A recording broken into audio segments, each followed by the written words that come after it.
दोस्तों, शिक्षा उस शेरनी का दूध है जो पिएगा वही दहाड़ेगा।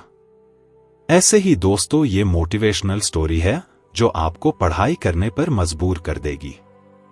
तो आप इस स्टोरी को ध्यानपूर्वक सुनिएगा। प्राचीन समय में विद्यार्थी गुरुकुल में रहकर ही पढ़ा करते थे। बच्चे को शिक्षा ग्रहण करने के लिए गुरुकुल में भेजा जाता था। बच्चे गुरुकुल में गुरु के सानिध्य में आश्रम की देखभाल किया करते थे और अध्ययन भी किया करते थे। वरदराज को भी सभी की तरह गुरुकुल भेज दिया गया।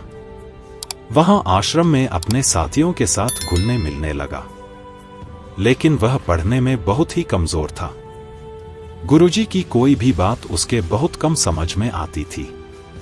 इस कारण सभी के बीच वह उपहास का कारण बनता है। उसके सारे साथी अगली कक्षा में चले गए, लेकिन वो आगे नहीं बढ़ पाया। गुरुजी जी ने भी आखिर हार मानकर उसे बोला, बेटा वरदराज, मैंने सारे प्रयास करके देख लिए हैं। अब यही उचित होगा कि तुम यहां अपना समय बर्बाद मत करो। अपने घर चले जाओ और घर वालों की काम में मदद करो। वरदराज ने भी सोचा कि शायद विद्या मेरी किस्मत में नहीं है, और भारी मन से गुरुकुल से घर के लिए निकल गया। दोपहर का समय था। रास्ते में उसे प्यास लगने लगी। इधर उधर देखने पर उसने पाया कि थोड़ी दूर पर ही कुछ महिलाएं कुएं से पानी भर रही थी। वह कुएं के पास गया। वहां पत्थरों पर रस्सी के आने जाने से निशान बने हुए थे। तो उसने महिलाओं से पूछा, यह निशान आपने कैसे बनाए? तो एक महिला ने जवाब दिया, बेटे, यह निशान हमने नहीं बनाए।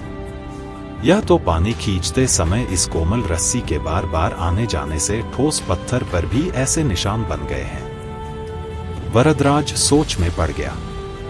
उसने विचार किया कि जब एक कोमल से रस्सी के बार बार आने जाने से एक ठोस पत्थर पर गहरे निशान बन सकते हैं, तो निरंतर अभ्यास से मैं विद्या ग्रहण क्यों नहीं कर सकता।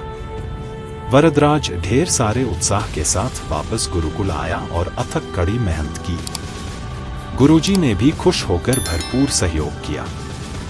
कुछ ही सालों बाद यही मंदबुद्धि बालक वरदराज आगे चलकर संस्कृत व्याकरण का महान विद्वान बना।